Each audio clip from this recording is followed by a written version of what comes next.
भाग दूसरा। वचन 152। गुरमुख वही है जो सतगुरु के हुक्म में बरते, हुक्म से बाहर न होवे, और जब तक ऐसा अंग न होगा तब तक उस पद को भी नहीं पावेगा। यह बात मुश्किल है, पर जो कोई ऐसी होशियारी रखे कि जिसमें सतगुरु राजी होवे वही काम करे, यानी जो सेवा भी करे तो उसमें रजामंदी सतगुरु की मुख्य रखे, और इतनी पहचान करता रहे कि मेरी सेवा सतगुरु को पसंद है या नहीं, या मेरी नाराज़गी का ख्याल करके कबूल कर रहे हैं। जो यह समझ में आ जावे कि इसमें सतगुरु को तकलीफ है, सिर्फ मेरी हट से मंजूर कर रहे हैं, तो उस सेवा को फौरन छोड़ देवे, और जिसका ऐसा अंग है वही गुरुमुख बनेगा, और जिसकी ऐसी हालत नहीं है उसको मुनासिब है कि सत्संग नेम से करे और वचन को चित्त से सुने और याद रखे, तो उसका अंग बदलता जावेगा। वचन 153।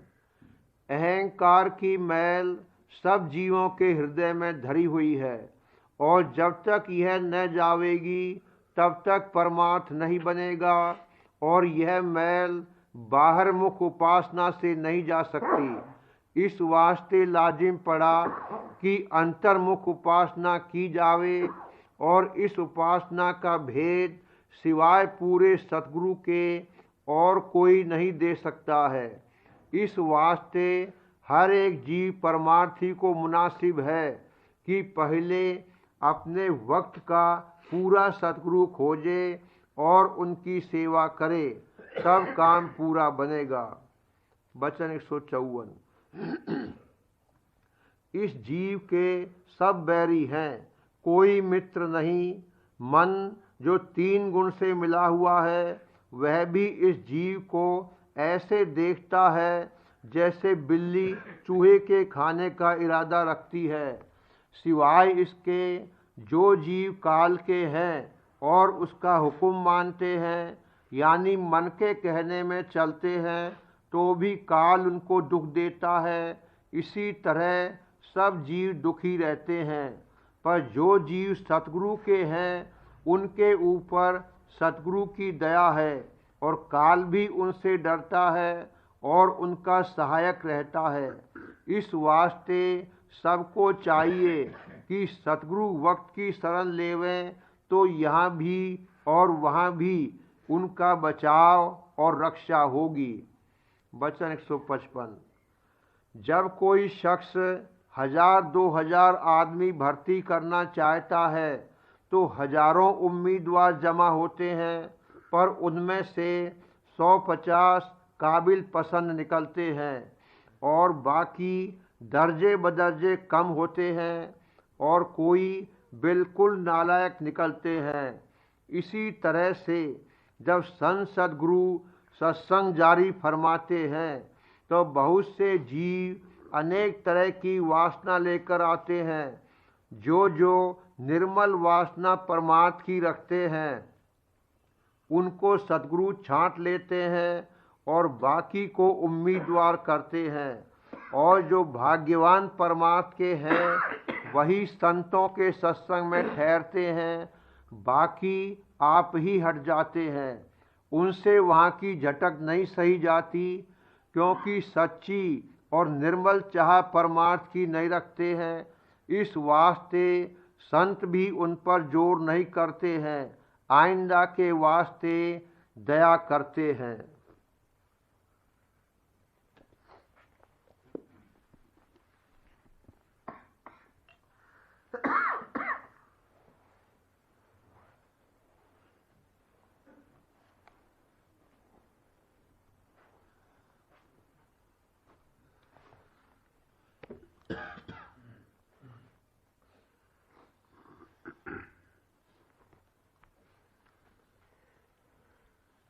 वचन बाबूजी महाराज,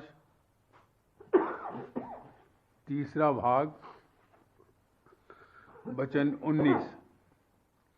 आगरा 5 मई सन 1938। कलयुग का प्रभाव। न कुछ फिक्र है पुण्य और पाप की, न शर्मो हया उनको माँ बाप की। हजूर महाराज की इस कड़ी को सबको समझा देना चाहिए। बेरोक टोक औरतों और लड़के और लड़कियों का घूमना और बैठकबाजी करना बंद करना चाहिए। पर्दा हटाने के खिलाफ कुछ नहीं कहा जाता है, मगर पर्दा हटाने के साथ में आंख की हया और शर्म नहीं चली जानी चाहिए। अगर औरत की आंख का पानी गया तो औरत की बेअबरू हो गई। यह नहीं होना चाहिए। श्रृंगार करना मने नहीं है। श्रृंगार स्त्री का अंग है, मगर श्रृंगार के निमित्त ही करना चाहिए। मगरबी तालीम के असर से किस तरह के कपड़े आजकल पहने जाते हैं और बेरोक टोक औरतों का गैर शख्सों के साथ घूमना तहजीब के साथ समझा जाता है, और अगर उनको कुछ रोका जाए तो कहती हैं कि यह तो हमारी आज़ादी में फ़र्क आ गया। यह उनकी आज़ादी का मेयार है। लड़के किसी का कहना नहीं मानते। माँ बाप और बड़े बूढ़ों को बेवकूफ़ समझते हैं। पहले यह कायदा था कि मोहल्ले में जो कोई बड़ा बूढ़ा मुखिया होता था, उससे मोहल्ले के सब लड़के बच्चे डरते और कांपते थे। और अब यह हाल है कि मोहल्ले के लड़कों की कौन कहे, अपने खुद के बेटे पोते का ही कहना नहीं मानते। इसी तरह की जितनी कार्रवाइयाँ और हरकतें रहन सहन में आजकल जारी हैं, वह सब निहायत खराब हैं। उनमें बड़ा विकार है, बड़ी मलिनता और चंचलता आ गई है। यह समय का प्रभाव है। कलयुग के साथ कल के सब अंग आ गए। बड़ी मलिन और चंचल और निकृष्ट अवस्था आ गई है। यह बढ़ती जाएगी। अभी तो अष्टपहर में से प्रथम पहर खत्म होकर दूसरा पहर शुरू हुआ है। जैसे जैसे समय बढ़ता जाएगा, कलयुग का प्रभाव भी प्रकट होता जाएगा। पहले युगों में जिस प्रबलता से चैतन्य की धार आती थी, उसमें अब कलयुग के समय में कमी आ गई है। उस समय में रचना का विस्तार करना था। अगर उस प्रबलता से चैतन्य की धार ना आती तो रचना का विस्तार नहीं हो सकता था। उस वक्त में जरूरत थी। उस वक्त सतोगुण की वृद्धि थी। रचना का विस्तार हो चुकने के बाद जब उसके सिमटाव का वक्त आया, तब उसी जोर और शोर से चैतन्य की धार नहीं आ सकती थी। उसमें कमी आ गई, और कमी के साथ सतोगुनी अंग की न्यूनता हो गई और रजोगुण व तमोगुण में वृद्धि हो गई।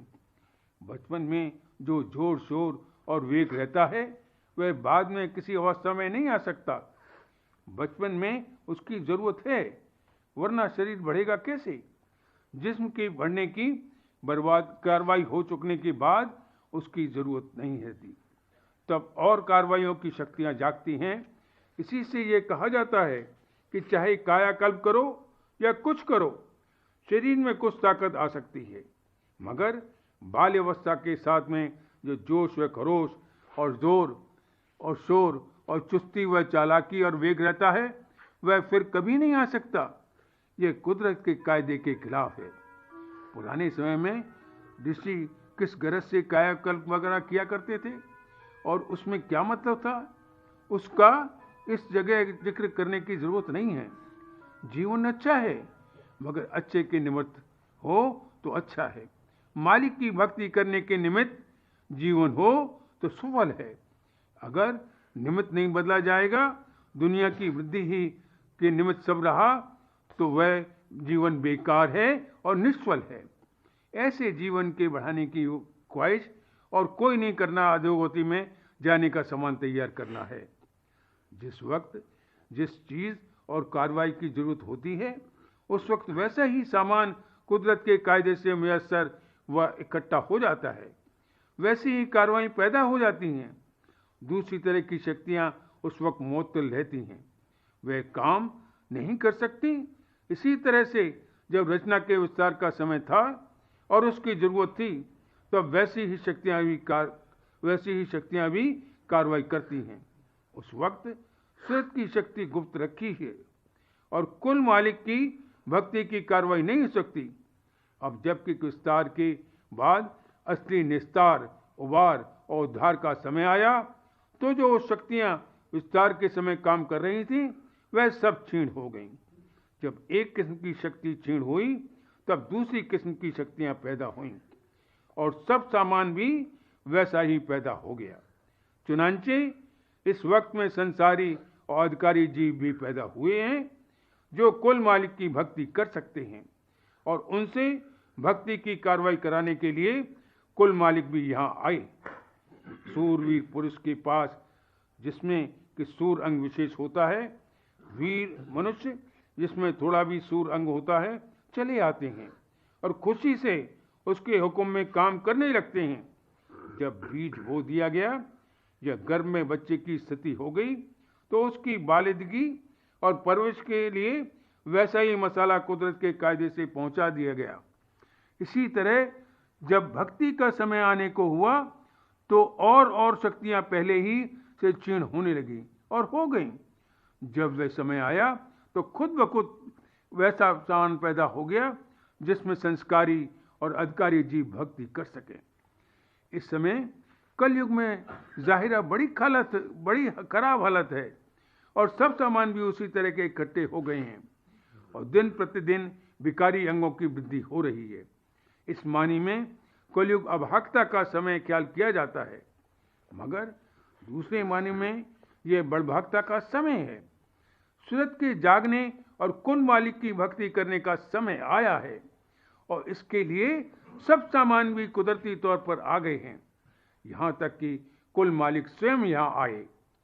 जिसमें जैसा मसाला और शक्ति है, वैसी ही कार्रवाई वह कर सकता है, और वही उसको सुहाएगी। और जहाँ वह कार्रवाई मुख अंग में हो रही होगी, वहीं वह पहुँच जाएगा। जिसमें भक्ति अंग मौजूद है, और जो खुद भक्त है, उसको भक्तों की सोबत सुधाएगी। ये पहचान है कि आया कोई शख्स भक्त है या अभक्त। हुमायूं यूनान ने भी ये कहा है कि इंसान का हाल उसकी सोबत से जाना जा सकता है। अगर भक्तों के साथ रहना सहना, उठना बैठना, बातचीत करना प्यारा लगता है, तो वह भक्त है। अंदरूनी कशिश होती है, जान पहचान और मुलाकात कुछ नहीं है, मगर आपसे आप वह ऐसी सोबत में खिंचा चला जाता है कि जहाँ मालिक की भक्ति हो रही है, और वहाँ जाकर ठहरता है। बरक्स इसके जो अभक्त है, उससे भक्तों की सोबत में और सत्संग में जहाँ मालिक की भक्ति की जाती है, नहीं ठहरा जाता। अव्वल तो वह वहाँ पहुँच ही नहीं सकता, और अगर पहुँच जाए तो वहाँ ठहर नहीं सकता। मालिक की भक्ति करना गोया तन और मन को रेतना और पीसना है। भक्त जन ही हैं जो इस काम को बड़ी खुशी से कर सकते हैं, अभक्त नहीं कर सकता। चाहे वहाँ जाते ही उसके मन पर कोई दबाव न पड़े, मगर जो कार्रवाई वहाँ हो रही है, उसकी छाया पड़ते ही वह अकुलाने और घबराने लगता है, और चाहता है कि वहाँ से हट जाए। वह वहाँ की झटक नहीं झेल सकता। यह सच्चे सत्संग की भी पहचान है। जिस संगत में मन पर दबाव और भिंचाबाची न हो, जान लेना चाहिए कि वह सत्संग नहीं है। अगर घर में माँ बाप या कोई बड़ा बूढ़ा सतोगुनी वृत्ति का हो, तो उसका कुछ असर पड़ेगा। उसकी मातती में रहने से कुछ लाभ होगा, मगर जिसका खवास और स्वभाव भी तमोगुनी है, उस पर क्या असर पड़ेगा। जिसका खुद स्वभाव और आदत सतोगुनी है, वह सतोगुनी वृत्ति से ज्यादा फायदा उठा सकता है। ताहम समय के अनुसार सतोगुण की धार में काम करने से तमोगुण दबा रहेगा। असल में सब इस पर मुनस्सिर है कि आने वाली सूरत कैसी है। माँ बाप बहुत अच्छे हैं, सतोगुनी हैं, मगर औलाद में अगर कोई दुष्ट सूरत हो, तो उस पर माँ बाप का असर क्या पड़ेगा। इसलिए यह कोई जरूरी नहीं है कि अच्छे माँ बाप की औलाद भी अच्छी होगी। माँ और बाप दोनों ही अच्छे संस्कार वाले हों, तो औलाद पर ज्यादा असर पड़ सकता है, और अगर दोनों में से कोई दुष्टात्मा हो, तो अच्छा असर कम यह नदारत हो सकता है, और अगर दोनों ही तमोगुनी हों तो ज्यादा खराबी का अंदेशा है। जो संत सुरत है वह चाहे कहीं जन्म ले, उसके स्वभाव और आदत पर विरासत का कुछ असर नहीं हो सकता। शरीर के रूप, रंग व बनावट वगैरह पर अलबत्ता असर होगा। विरासत का असर जिस कदर नीचे उतार हुआ होगा ज्यादा है। वनस्पति रचना में मसलन तरकारियों वगैरह पर विरासत का असर ज्यादा आता है। पशुओं में उससे कम और इंसान में उससे भी कम असर होता है। और संत सूरत या उससे ऊंचे देश की सूरत पर तो सिवाय जिस्मानी असर के और कोई असर नहीं होता। ऊंचे देश की सूरतें अपना स्वभाव व असर लेकर आती हैं। संत सूरत तो कभी तीसरे तिल के नीचे उतरती ही नहीं है। उसका आभास इतना ताकतवर होता है कि इंसान और अंतःकरण के घाट पर उतरकर जो कार्रवाई करते हैं उससे बढ़कर और ज्यादा उम्दगी से सिर्फ वह भास काम कर सकता है। वह और बात है कि गुरमुख का रूप में अंतःकरण के घाट पर भी उतर कर आते हैं, मगर चूंकि उनकी सूरत उल्टी हुई रहती है इसलिए उसमें विकार घटाने का अंग कम रहता है, न कि विकार बढ़ाने का। इंद्री घाट विकार घटामी, सो मेरे प्यारे राधा स्वामी। संत फरमाते हैं कि सत, रज, तम तीनों ही गुणों के प्रपंच को छोड़कर केवल सार गुण जो व्यक्ति है उसको ग्रहण करना चाहिए। जिसका भक्ति करने का भाग जागा होगा वह संतों के सत्संग में आवेगा और उसको सत्संग सुहावेगा। वहां सार गुण की धार के साथ कार्रवाई होती है। सार गुण की धार में काम करने से भक्ति की वृद्धि होगी और समय के प्रभाव से जो तीनों गुणों का चक्कर चल रहा है उससे बचाव हो जाएगा और भक्ति के प्रताप से एक दिन निज धाम में पहुंच जाएगा। भक्ति करने के लिए तन, मन, धन अर्पण करना पड़ेगा। इससे यह नहीं समझना चाहिए कि संतों को इन चीजों की जरूरत है। वे तन, मन, धन अर्पण कराने के मोहताज नहीं हैं।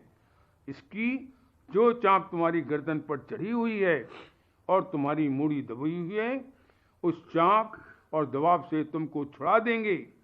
तुम्हारे ही फायदे के लिए उन्होंने तन, मन, धन अर्पण कराते हैं।